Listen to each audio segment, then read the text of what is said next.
อันมีพระพุทธพระธรรมพระสงฆ์กุลพ่อกุลแม่กุลครูบาอาจารย์กุลศีลธรรมกรรมฐานจงมาปกห่มรักษาครูบาอาจารย์พระเจ้าประสงค์ทุกรูปปกห่มรักษาปออกไม่ออกศรัทธาตั้นสาธุชนคนดีผู้สนใจใฝ่ในธรรมทุกท่านขอถวายความเคารพแสดงความนับถือพระมหาเถระพระเถรานุเถระเจ้าคณะพระสังฆาธิการครูบาอาจารย์เจ้าที่เปิดวิทยุฟังอยู่ที่วัดที่ว่าเวลานี้บ่ว่าจะเป็นหลวงป่อหลวงลุงตุปี้ตุน้องเปื้อนสหธรรมพระสงฆ์ทั้งหลายจุตนจุองค์ท่านที่มีอายุพรรษามีการศึกษามีภูมิธรรมที่สูงกว่าเก่ากับผมขอถวายความเคารพแสดงความนับถือมาณโอกาสนี้ขอความสุขความเจริญในธรรมความผาสุกดังใจความสบายทางกายจงได้บังเกิดแก่ญาติโยมทั้งหลายทุกคนทุกท่าน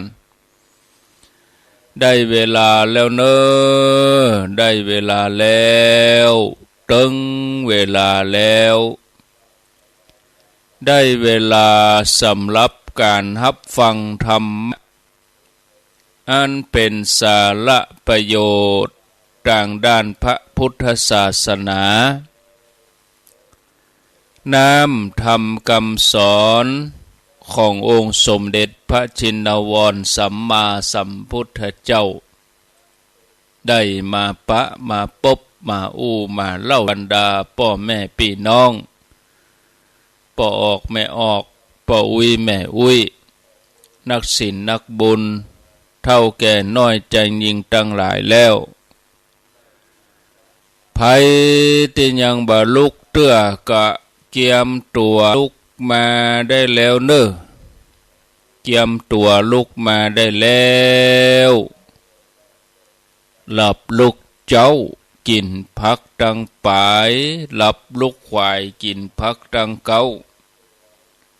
ลุกเจ้าได้หลายลุกควายได้น้อยหลับลุกเจ้าเป็นเจ้าดังหลายหลับลุกควายป่าเฮือลูกหลานเป็นหนี้เป็นข้าเนอตื่นมาเหียเนอลุกมาเหียเนอลุกเนอลุกเนอลุกตื่นตื่นได้แล้วลุกได้แล้วญาติโยมท่านทั้งหลายลุกเจ้าตื่นตัวเจ้าบัวกับอาหันเยื่องนาพังพร้อมลุกควายบ่อตันหนตางกีดก้อมก้าตัวบ่อต้อมปูนอายจุงเก่งเข้าไว้อย่าไปฮื้อขวายต่อแน่สบายจำไว้เนอเจ้าจำไว้เนอเจ้าอรุณสวัสดิ์ธรรมะสวัสดีสวัสดียามเจ้าศรัทธาญาติโยมท่านผู้ฟังทั้งหลายยินดีต้อนรับเข้าสู่รุ่งอรุณวันใหม่ปะกันเจ้านี้เป็นเจ้าของวันพุธที่9เดือนตุลาคมพุทธศักราช2567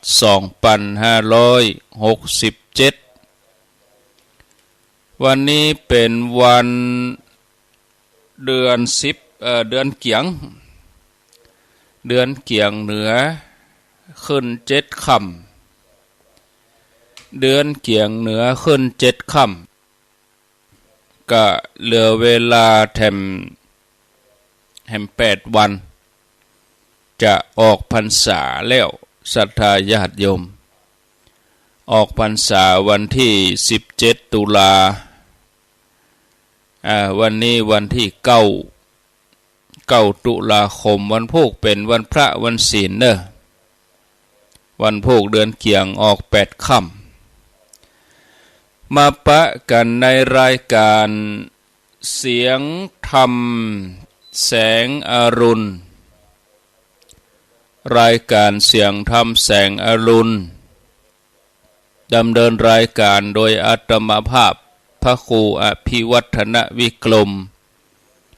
วัดปากดังเจริญตำบลดอยลออำเภอดอยลอจังหวัดเชียงใหม่ณที่สถานีวิทยุแห่งนี้หลายคลื่นหลายที่หลายแห่งที่เปิ้นได้รับสัญญาณนำรายการนี้ไปสู่ผู้ฟังต่างบ้านขอขอบคุณอนุโมทนาบุญกับสถานีวิทยุทุกที่ทุกคลื่นทุกแห่งอนุโมทนาที่ท่านได้มีน้ำใจรับสัญญาณออกไปเผยแผ่ธรรมะให้ศรัทธาญาติโยมทั้งหลายได้รับฟังแล้วก็ญาติโยมที่อุปถัมภ์คือการสนับสนุนรายการเป็นประจำทุกเดือนก็อนุโมทนาตัวเป็นค่าน้ำค่าไฟเป็นค่าอินเทอร์เน็ตเป็นค่าใช้จ่ายอันยังต่างๆถึงเวลามาก็จำเป็นต้องได้จ่ายไปโดยเฉพาะอินเทอร์เน็ตเนี่ยถ้าไม่ได้จ่ายก็ไม่ได้ส่งเสียงคือคนฟังเพิ่นได้รับฟังก็ขอบคุณอนุโมทนาบุญโดยญาติโยมที่คือการดูแลคือการอุปถัมภ์รายการวันเวลาสำคัญอย่างใดศรัทธาญาติโยมวันเวลาในตัวของมันบ่มีความหมายอะไรอย่างเหมือนแก้วบ่ได้แก้วเปล่าสุดแล้วแต่เราจะเอาอะไรอย่างใส่เข้าไปใส่น้ำลงไปก็เป็นแก้วน้ำใส่ยาลงไปก็เป็นแก้วยาใส่เหล้าใส่เบียร์ลงไปก็เป็นแก้วเหล้าแก้วเบียร์วันเวลาก็เหมือนเดียวกันศรัทธาญาติโยมใส่กรรมดีใส่พฤติกรรมดีก็เป็นวันดีคืนดีเป็นมงคลใส่กรรมบดีพฤติกรรมบดีก็กลายเป็นวันที่บดีเป็นกาลกินีเป็นวันอัปมงคลเรื่องวันเรื่องเดือนเรื่องปีนั่นเป็นของกลางๆมีมืดมีสว่างต่างคนเนี่ยศรัทธาญาติโยมก็มีเต่ากันมีเวลาเมื่อวัน12 ชั่วโมงเมื่อคืน12 ชั่วโมงเต่ากันคนเฮาต่างหากไปตั้งชื่อให้เขาหาว่าเป็นอุบาทเป็นโลกาวินาศเป็นกาลกินีไปศรัทธาปนาให้วันนั่นเป็นวันนั้นวันนี้เป็นวันธงชัยเป็นวันอาทิตย์ดีวันคืนแต่เนี่ยเปิ้นอยู่ของเปิ้นอยู่หั่นน่ะดีบ่ดีมันก็อยู่ที่พฤติกรรมคนเฮานะคนเฮาประพฤติชั่ววันไหนก็เป็นวันอุบาททั้งนั้นบอกว่าวันอาทิตย์ดีนะวันนี้วันดีเนอะ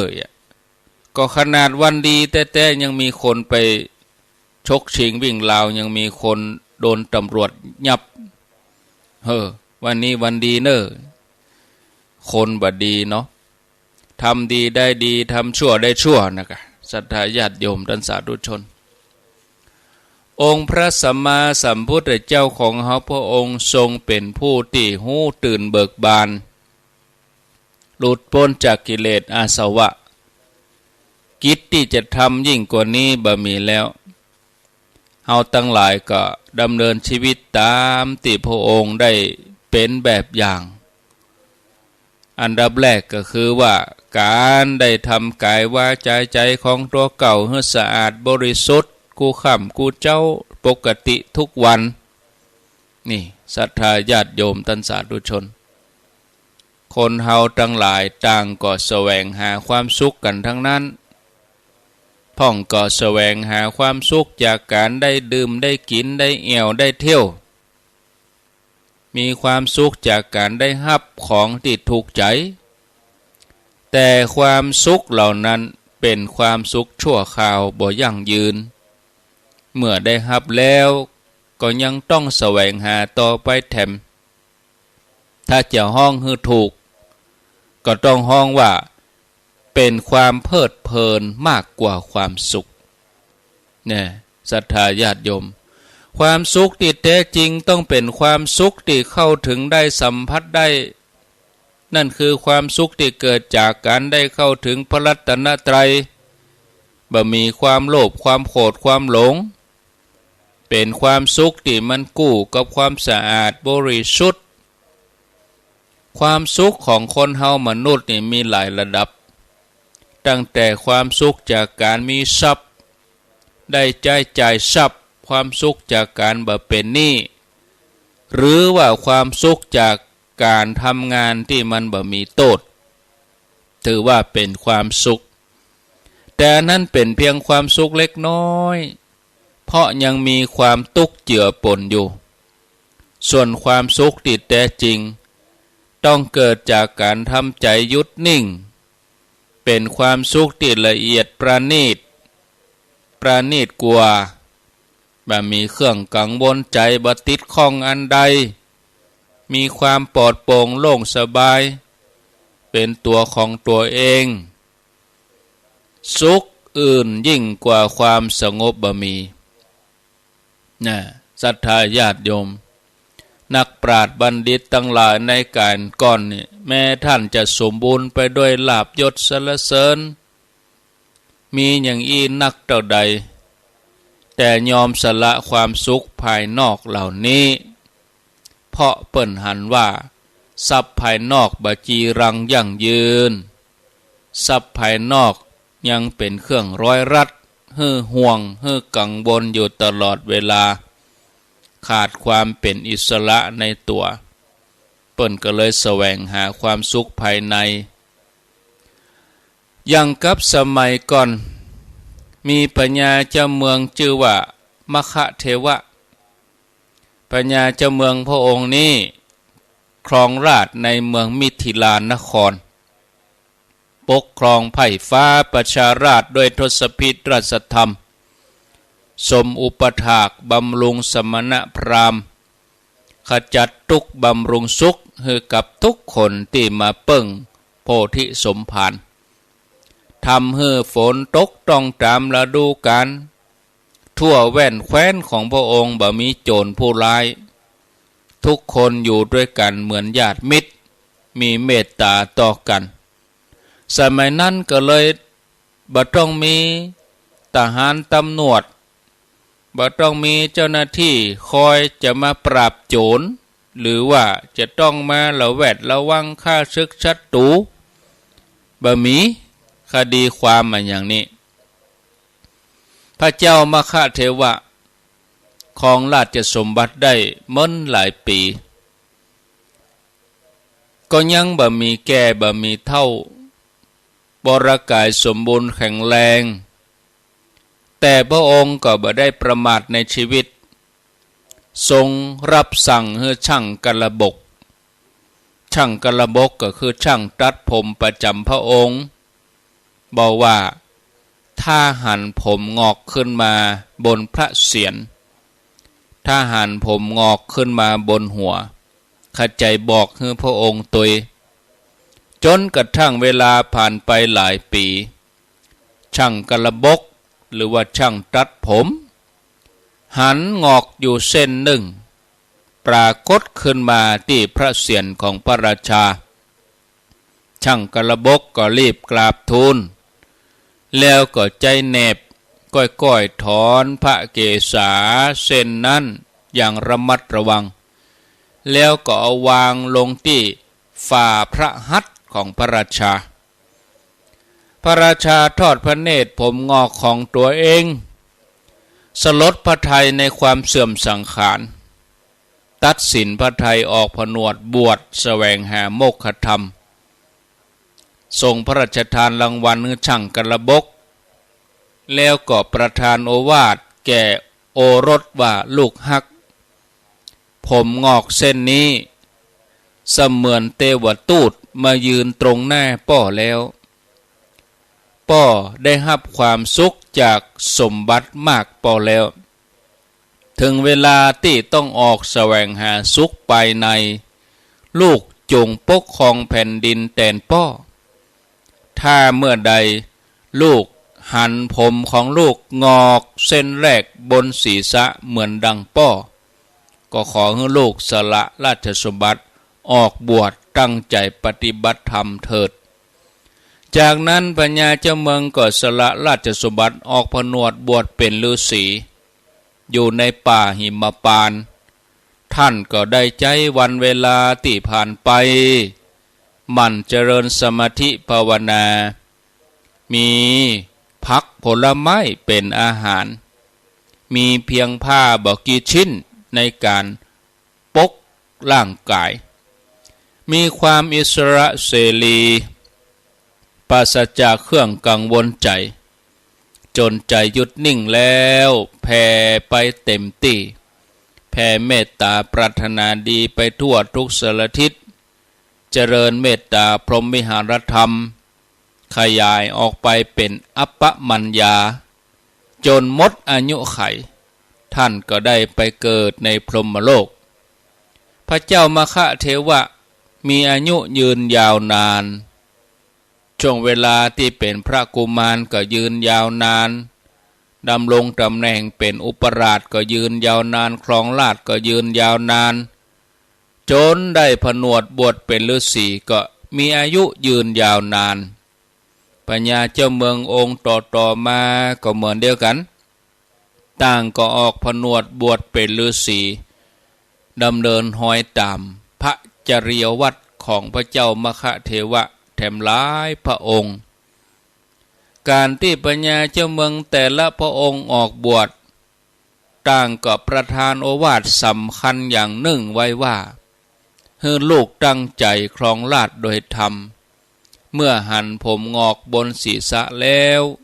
ให้สละราชสมบัติออกบวชเป็นบรรพชิตตามอย่างป้ออย่าให้วัดปฏิบัติอันนี้ขาดศูนย์จนได้ชื่อว่าเป็นบุรุษคนสุดท้ายในราชตระกูลข้อวัดปฏิบัตินี้ได้มีการสืบทอดเวลายาวนานจนถึงยุคสมัยนั้นเหมือนว่ามนุษย์ได้ไปเกิดพรหมโลกกันเสียหมดเลยหรืออย่างน้อยก็ไปเกิดสุคติโลกสวรรค์นับเป็นเรื่องอัศจรรย์คนสมัยก่อนนี่ปากันทำความดีทั่วพื้นที่ทั่วประเทศทั่วภูมิภาคมีผู้นำที่มีคุณธรรมทำตนเป็นแบบอย่างที่ดีให้แก่ผู้ตามเป็นการประกาศให้คนทั้งหลายรู้ว่าที่สุดของการแสวงหาคือการบ่มีเครื่องผูกรัดผูกมัดใจหาโอกาสเจริญสมาธิภาวนาทำใจหยุดนิ่งเพราะที่สุดของความสุขคือการได้ปฏิบัติตัวเองให้มีกายวาจาใจสะอาดเมื่อคนทั้งหลายบ่ได้ห่ำเฮียนศึกษากำสอนของพระพุทธศาสนาที่องค์พระสัมมาสัมพุทธเจ้าได้ตรัสไว้ก็เลยบ่ฮู้ว่ามีวิธีใดที่จะทำให้ได้พบความสุขก็จะยึดติดอยู่ในหูปเสียงกลิ่นรสสัมผัส เอาใจไปยึดติดกับสิ่งภายนอกวนเวียนกันอยู่อย่างนี้ก็เลยบ่ได้ปะความสุขที่แท้จริงมนุษย์เฮานี่ดำเนินชีวิตด้วยความบ่ฮู้มาโดยตลอดวันหนึ่งก็เลยเสียเวลาไปกับการทำมาหากินมัวแสวงหาความสนุกสนานเพลิดเพลินไปวันผู้มีปัญญาเปิ้นฮู้ว่าสิ่งนั้นเป็นเพียงความสุขชั่วคราวบ่ได้ยั่งยืนอะไรอย่างเปิ้นก็มุ่งปฏิบัติทำบุญฮือทานขจัดความตระหนี่ทีเหนียวออกจากใจไปมันรักษาศีลเจริญภาวนานี่ประพฤติปฏิบัติอย่างอี้นี่ศรัทธาญาติโยมคำว่าหยุดคำว่านิ่งเป็นอย่างใดก็คือเวลาที่ใจของเฮาหยุดนิ่งแล้วก็เข้าไปสัมผัสกระแสความสุขภายในแล้วเฮาจะเข้าใจภาสิติวานัตถิสันติปรมังสุขังความสุขอื่นยิ่งกว่าความสงบบ่มีถ้าเทียบความสุขภายในใจที่มันหยุดนิ่งความสุขภายนอกจะเอามาเปรียบเทียบบ่ได้เลยฉะนั้นศรัทธาญาติโยมทั้งหลายมันเสาะหาโอกาสเวลาตัวเองเสาะแปลงต่างอันประเสริฐให้กับชีวิตโดยการฝึกจิตของตัวเองให้หยุดนิ่งเหมาะแก่การงานศรัทธาญาติโยมท่านสาธุชนทุกคนทุกท่านมันประพฤติปฏิบัติไปปั่มเป่งไปเนี่ยเฮาเข้าใจว่าชีวิตของเฮาเนี่ยถูกชรานำไปชีวิตเป็นของน้อยนะเป็นของน้อยอย่างใดอุปมาเหมือนน้ำค้างบนยอดหญ้าน้ำค้างติมันติดยอดหญ้าขวายมาแสงตะวันสอดส่องน้ำค้างนั่นก็เหือดแห้งหายไปเนี่ยเมื่อชีวิตเขาเป็นของน้อยเวลานี้บ่ใจเวลาที่เขาจะมาประมาทลาสาเขาเข้าใจว่าชีวิตเป็นของน้อยชีวิตเป็นของน้อยเหลือเกินแต่คนที่เปิ้นประมาทศรัทธาญาติโยมคนที่บ่เข้าใจมัวเมาประมาทติดอยู่ในเครื่องผูกหัดตัณหาผูกไว้แล้วนะศรัทธาญาติโยมเขาก็เลยบ่ฮู้แจ้งหันจริงชีวิตเป็นของน้อยนะคนผู้ที่มีสติปัญญาต้องบ่ประมาทในการดำเนินชีวิตเหมือนเรื่องในอดีตตอนที่โพธิสัตว์เจ้าของเฮานี่ถือกำเนิดเกิดในพระครรภ์ของมเหสีพระเจ้าพมทัตแห่งเมืองสุทัศนนครเมื่อประสูติออกมาพระกุมารก็มีพระพักตร์ประหนึ่งดวงจันทร์ในวันเพ็ญผ่องใสพระชนกชนนีก็ตั้งชื่อขนานนามว่าโสมกุมารเนี่ยโสมกุมารก็คือสุตตสมนะมีในธรรมหรอเคยอ่านเหมือนกันในธรรมชื่อว่าพระเจ้าสุตตสมเมื่อพระกุมารเริ่มหูไร้เมื่อมีความหูพ้นจากภาวะไร้เดียงสาก็ทรงเป็นผู้ที่สนใจในการฟังธรรม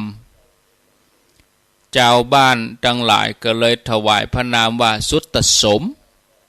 เจริญวัยใหญ่ขึ้นมาพระราชกุมารก็เสด็จไปเรียนศิลปะวิทยาที่เมืองตักกศิลาจากนั้นก็เสด็จกลับมาเสวยราชสมบัติสืบต่อแทนพ่อแล้วก็มีนางสนมชื่อว่านางจันทาเทวีเป็นมเหสีต่อมาพระองค์ทรงประสงค์ที่จะเข้าป่าเพื่อจะออกผนวด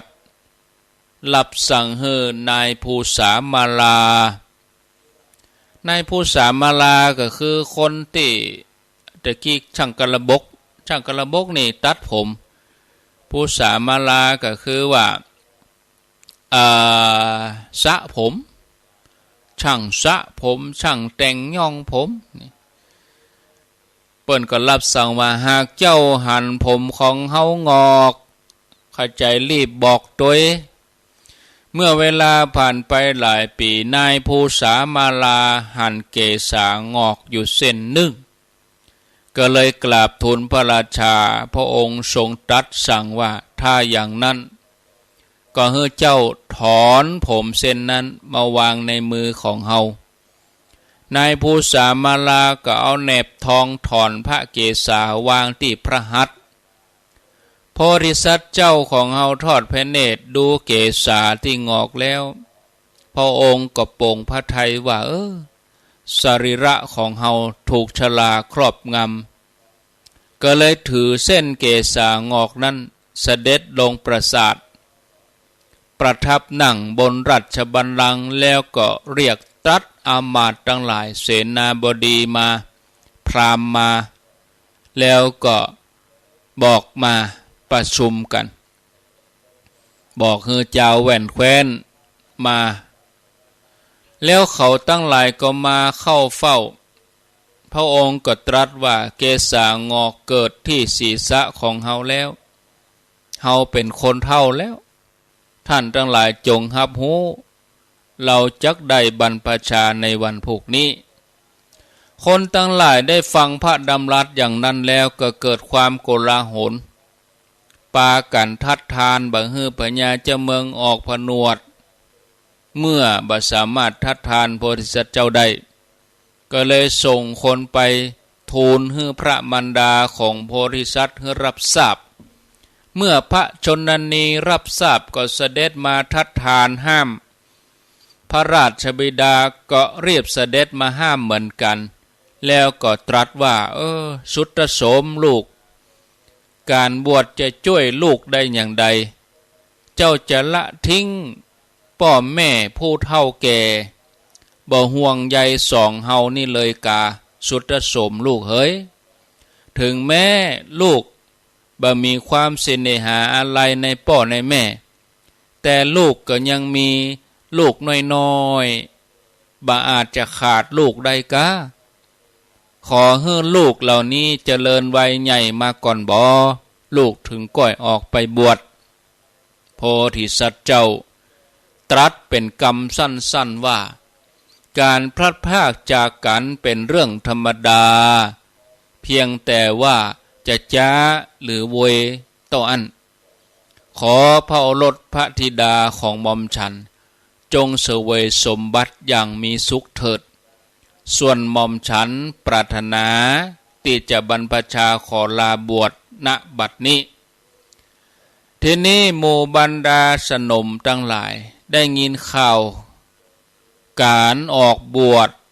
ต่างก็พากันออกจากที่รับที่นอนจากปราสาทจากที่อยู่พากันบางคนก็กำข้อพระบาทง่ายคือกำแข่งกำขาอ่อนวอนห้อยให้พ่องนี่โอ้พระองค์จะตัดขาดจากหม่อมฉันเชียวหรือพระองค์บ่ฮักหม่อมฉันกะขอพระองค์เป็นที่ปึ่งของหม่อมฉันตั้งหลายเตอะส่วนอัครเมสีของโพธิสัตว์เจ้ากำลังตั้งครรภ์อยู่ได้ยินข่าวว่าพระสวามีจะออกบวชก็อ้อนวอนว่าอันพระเจ้าสุตโสมหม่อมฉันเป็นอัครมเหสีของพระองค์มีความอาลัยอาวรณ์ในพระองค์เหตุใดเมื่อหม่อมฉันพ่ำเพ้อพระองค์ทรงบ่มีเยื่อใยจะบวชอย่างเดียวข้าแต่พระเจ้าสุตโสมผู้ประเสริฐตัวหม่อมฉันเป็นมเหสีของพระองค์แล้วเป็นจะได้พระองค์ถึงบ่มีเยื่อใยในตัวหม่อมฉันถึงแม้บ่มีเยื่อใยในตัวหม่อมฉันก็ขอกึดถึงลูกอยู่ในท้องนี่เตอะกำลังจะเกิดออกมาดูโลกขออย่างใดก็ขอคันของหม่อมฉันแก่แล้วขอพระองค์รอก่อนให้ลูกประสูติเกิดออกมาเสร็จก่อน อย่าให้หม่อมฉันได้เป็นไม้อยู่ตามลำพังเลยพระองค์โพธิสัตว์เจ้าก็ปลอบโยนพระนางมเหสีพร้อมด้วยข้าราชบริพารว่าท่านทั้งหลายอย่าได้ทำอันตรายต่อการบรรพชาของเฮาเลยเฮายังคงยืนยันตั้งมั่นว่าจักออกบวชแน่นอนขณะนั้นกุลพันธะเศรษฐีก็ได้ลุกขึ้นถวายบังคมว่าขอเดชะทรัพย์สมบัติของข้าพระพุทธเจ้ามีมากมายข้าพระพุทธเจ้าบ่สามารถจะนับได้หมดข้าพระพุทธเจ้าขอถวายทรัพย์ทั้งหมดแด่พระองค์ขอพระองค์ทรงยินดีแล้วอย่าได้ออกบวชเลยพระเจ้าข้าจากนั้นคนทั้งหลายต่างคนต่างฝ่ายก็อ้อนวอนขอคนทั้งหลายปรารถนาจะให้พระราชาออกบวชปากันยื่นข้อเสนอมากมายแต่พระองค์บ่ได้ยินดีสิ่งเหล่านั้นยังคงมุ่งมั่นพระทัยที่จักเสด็จออกบวชให้ได้พระองค์ทรงแสดงธรรมให้เข้าใจว่าชีวิตนี้ถูกชรานำไปชีวิตเป็นของน้อยดุจดังน้ำค้างบนยอดหญ้าชีวิตดุจเป็นของน้อยเหลือเกินเวลานี้บัดเจเวลาที่จะมัวเมาประมาทถ้าเข้าใจว่าชีวิตนี้ถูกชรานำไปชีวิตเป็นของน้อยคนพาลย่อมปากันประมาทส่วนพวกคนฉลาดย่อมพากันพิจารณาพระองค์ก็ใจพระขันตัดพระเมาลีเอามีดดาบเนี่ยตัดผมแล้วก็เสด็จออกจากวังพระราชมารดาพระราชบิดาพระชายาทั้งหลายนางสนมกำนันคนทั้งหลายพร้อมใจกันสละสมบัติติดตามพระองค์ไปด้วยเจ้าเมืองทั้งหลายปากันประพฤติปฏิบัติเมืองถึงเมืองก็ว่างเปล่าเพราะทุกคนยินดีในการบวชของพระเจ้าสุตตสมโพธิสัตว์เจ้าป่าบริษัททั้งหลายประมาณ12 โยชน์เรียงแถวกันนะโยชน์หนึ่งมี16 กิโล12 โยชน์นี่คนตัวกันเป็นเส้นเป็นสายจากกี่กิโลยาวเหลือกำแพงเมืองจีนก่อนเนาะก็มุ่งหน้าไปป่าหิมพานต์ปฏิบัติเนคขมะปารมีทุกท่านบ่ต้องทำมาให้กินอยู่กันด้วยศีลด้วยธรรมรักษาไว้ให้ดีจนสามารถปฏิบัติธรรมได้อย่างสะดวกเมื่อละโลกไปแล้วหมดอายุขัยต่างก็ไปเกิดในสวรรค์จากเรื่องที่เล่าให้ฟังนี้ญาติโยมเขาจะหันว่าการตัดสินใจทำความดีของบุคคลใดบุคคลหนึ่งมีความหมายต่อหลายคนมีความหมายต่อคนนักมากมายการตัดสินใจบวชบ่ว่าจะเป็นบวชระยะสั้นระยะยาวก็มีผลถึงตัวเองแล้วก็คนรอบข้างเพราะเป็นการฝึกฝนตัวเองเป็นการพัฒนาคุณภาพชีวิตให้ดีขึ้นแถมอย่างหนึ่งก็เป็นตัวอย่างให้กับคนรุ่นหลังฉะนั้นญาติโยมท่านสาธุชนทุกคนทุกท่านประพฤติปฏิบัติเนี่ยปั่มเพ็งบารมีสร้างความดีให้กับตัวเองปฏิบัติไปหลายผู้หลายท่านถึงแม้กายบ่ได้บวชเขาก็บวชใจของเขาเนี่ยการดำเนินชีวิตอยู่ในโลกนี้เนี่ยมันแสนสั้นนะชีวิตหลังความตายนี่มันยาวไกลเฮามีชีวิตอยู่บ่ถึง100 ปีต่างคนต่างฝ่ายก็ต้องจากโลกไปการเสวยสุขในสุขติเสวยกรรมในอบายภูมิเป็นช่วงเวลาที่ยาวนานศรัทธาญาติโยมทั้งหลายมรณะภัยเป็นเรื่องที่น่ากลัวของคนที่บ่ได้เกียมตัวบ่ได้สั่งสมบุญอะไรอย่างไว้แต่มันเป็นเรื่องธรรมดาเป็นเรื่องปกติสำหรับคนที่เปิ่นประมาทปฏิบัติตลอด ได้สั่งสมบุญมาดีแล้วเนี่ยเพียงเป็นการเปลี่ยนภพเปลี่ยนภูมิเปลี่ยนที่อยู่ใหม่นอกจากนี้คนติ่มประมาทเปิ้นก็ต้องปฏิบัติเพื่อเข้าถึงพระรัตนตรัยเป็นที่เปิ่งจะได้มีความมั่นใจขึ้นมาแถมในการที่จะเดินทางไปสู่สัมปรายภพเพราะว่า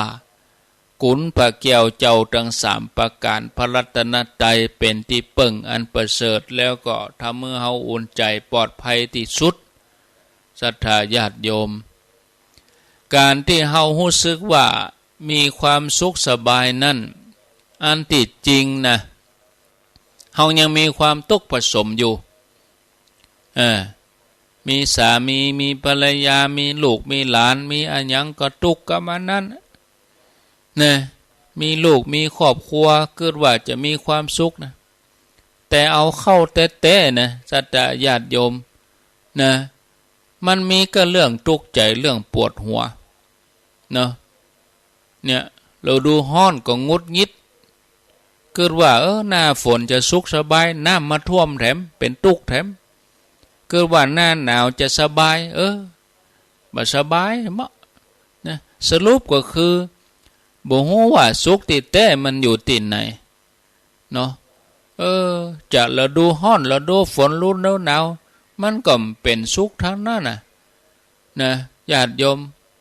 ผู้ฮู้เปิ้นเปรียบความสุขทั้งโลกว่ามันเหมือนพยับแดดในหน้าร้อนพยับแดดก็คือเปลวแดดเฮาพอไปบนถนนไกลๆหันเปลวแดดพยับแดดละยิบละยับบ่กองเข้าไปใกล้เข้ามีหยังว่างเปล่าเนาะสุขทั้งโลกนั้นมันเป็นสุขแต่ว่ามันบ่มีสุขจริงๆเนี่ยมันบ่มีนะถ้าญาติโยม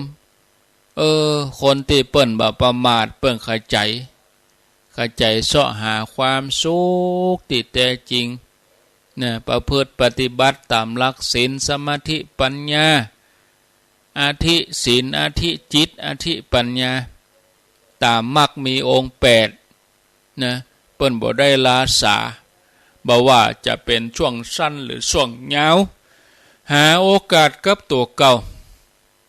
บางท่านตัดเครื่องกังวลใจได้ก็ประพฤติปฏิบัติไปเนาะศรัทธาญาติโยมไปก็มีเรื่องราวที่จะมากล่าวมานักแต่พอเวลาแล้วบัดเดี๋ยวนี้ก็5:00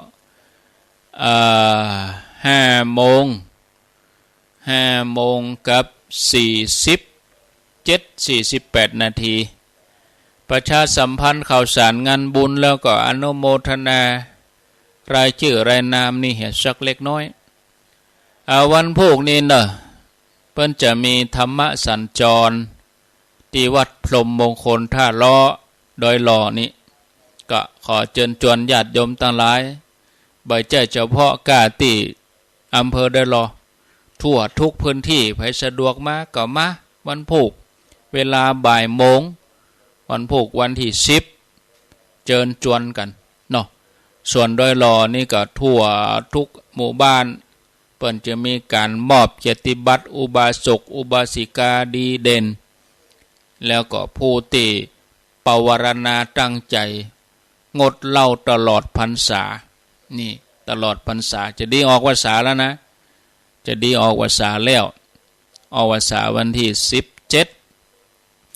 แล้วก็วันที่18ตักบาตรเทโว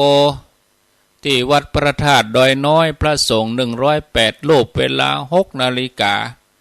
ตักบาตรเทโวโลหะนะวันที่18ตุลาคมนะวันศุกร์ตั้งในหัวในเวียงกับที่วัดเกตกาลามตำบลวัดเกตอำเภอเมืองเชียงใหม่ตักบาตรเทโวโลหะนะหลวงพ่อพระครูสันติเจติยาพรวัดเกตกาลาม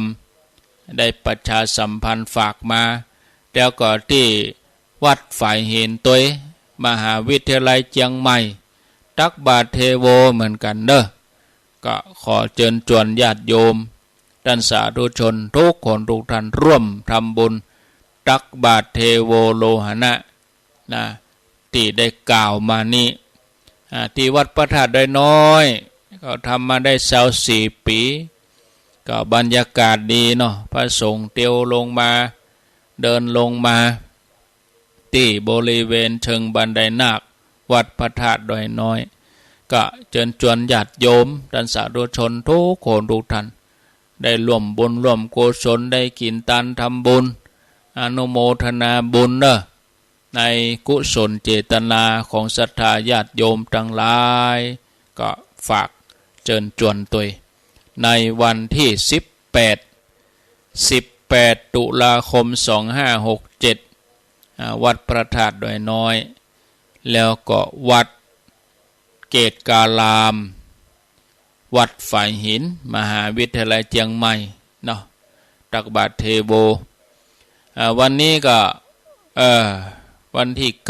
9 เวลาตอนบ่ายก็บ่ได้จัดรายการแถมเนอะวันนี้นะ3 โมงถึง 5 โมงวันนี้วันพุธอยากจะเดินทางไปในเมืองในเวียงเชียงใหม่มีภารกิจปีกมาก็ตะวาก็ไปวัดตะเลาะวันนี้ภาคมาไงก็ไปวัดตะเลาะฉันเพลมาตอนแล้วจะเข้าเวียงไปในเมืองเชียงใหม่เนาะ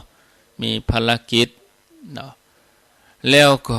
บ่ได้จัดรายการนะก็ต้องวันช่วงนี้นี่อาจจะติดคัดศรัทธาญาติโยมบ่ได้จัดดีการมันเนี่ยมาตรงตรงว่าตรงจัดที่เขาจะต้องจัดรายการ